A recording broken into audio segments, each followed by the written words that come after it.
Hey, this is Jamey with Stonemeyer Games, and today I'm going to talk about my favorite game mechanisms, plural, because there are a lot of them, in the masterpiece of a game, Role Player Adventures. This has been one of my most anticipated Kickstarters for quite some time now, and this game absolutely delivers for me. It's a 10, 11 game campaign. I have just started that campaign, but I already know that I'm in love with this game, and I'm excited to share my favorite mechanisms with you. There are a bunch of them, so I'm going to jump around. I'm not really going to focus too much on any given mechanism in this game because there's so many that are really, really good.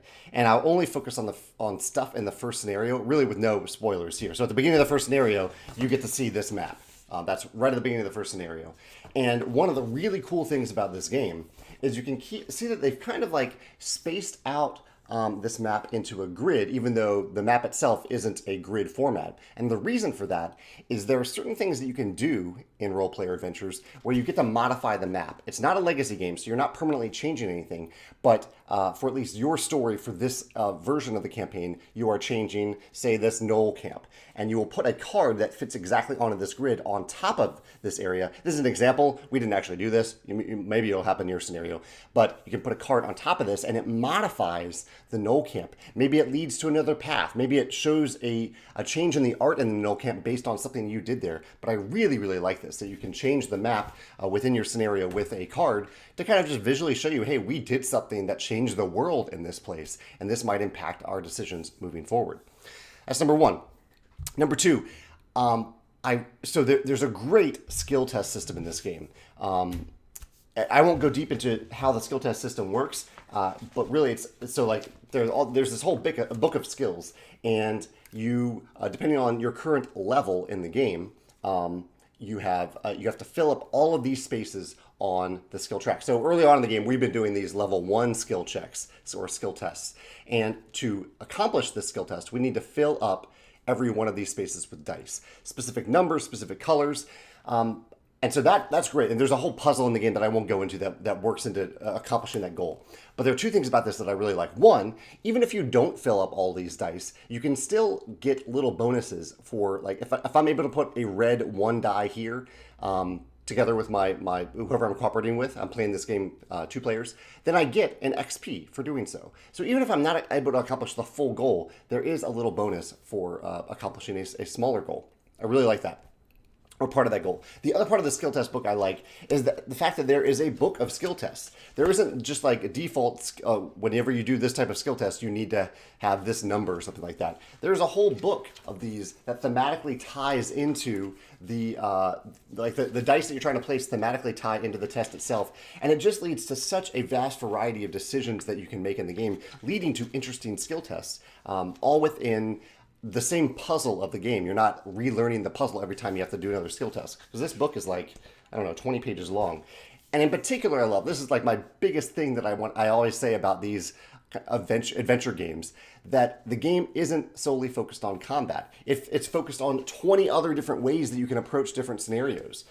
In addition to that, and so I love that, in addition to that, there is combat, and the combat is essentially the same as the skill test, but it is a little bit different because there are a variety of different opponents that you can fight, and so there are a bunch of cards that come out with them. I don't want to spoil any of them, but the thing about those cards that I really, really like is that they often combine with modifier cards, and this is maybe the most brilliant thing about the game, because it is truly just amazing. So in our first scenario, we encountered a certain type of villain, of bad guy that we had to fight based on some decisions we made. We had to fight them, and I won't show which card that we actually drew, but the storybook told us you need to modify this bad guy with a certain modifier card. And for sake of example, I'll use the card Dangerous here. And so the book can say, okay, here is the villain, the monster that you are about to fight right now.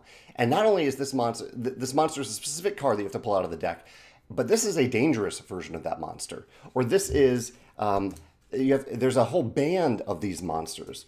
Or this is the clan leader of those monsters. So you have all of these cards that modify, just change up the combat a little bit, pairing I think there are 61 different monsters in the game, pairing them with a different modifier to make them unique this time. So this feels like a special version of this monster, or I don't know, look how big this modifier deck is. There could be so many different iterations of each different type of monster that you encounter throughout this campaign.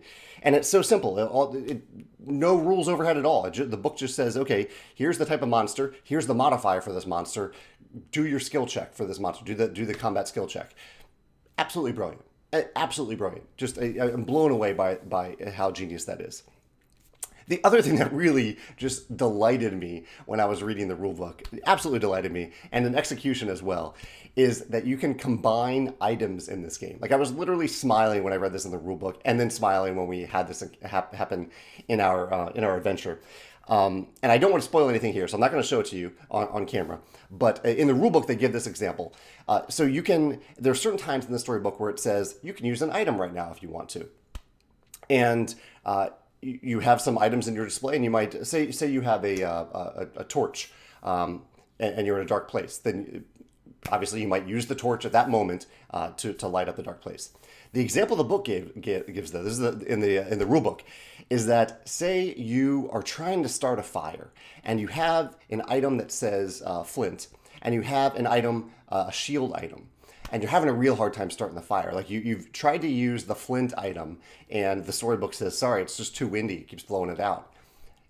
Instead, you can combine the shield with the flint.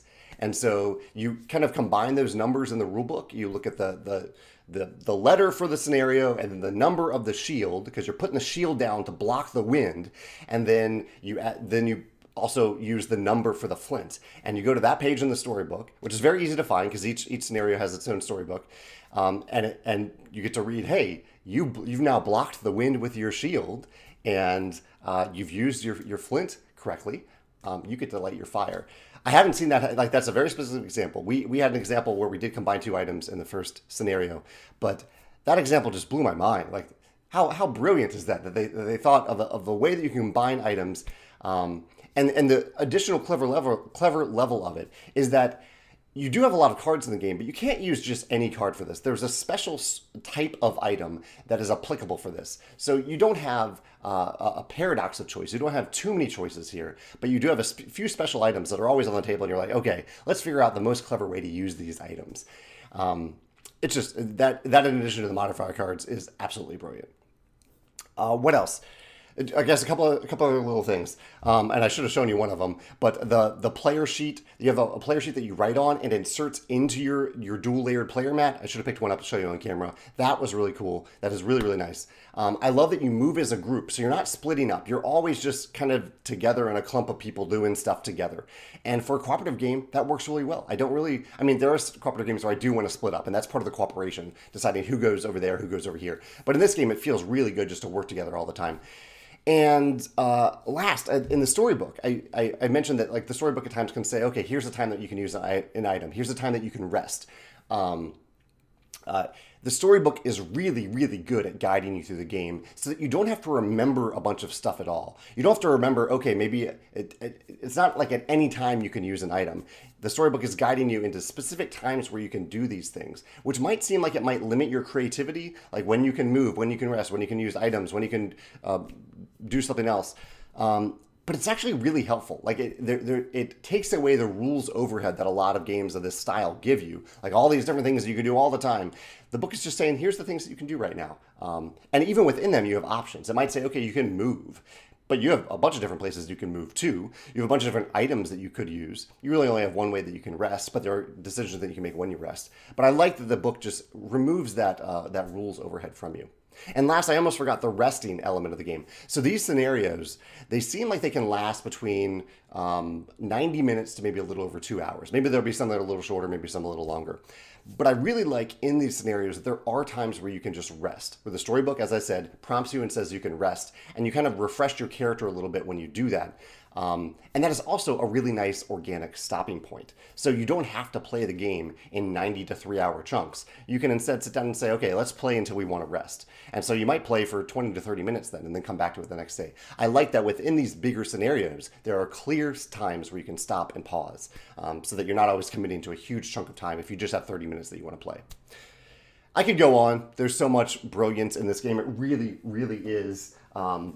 I'm calling it a masterpiece. It will definitely be on my top 10 games of the year, and I really look forward to playing through the rest of the campaign. That is Role Player Adventures. I'd love to hear your thoughts in the comments below, or if you have if any of the mechanisms that I've described here remind you of other games, I'd love to hear your thoughts about how those mechanisms are implemented in those other games as well. Thanks.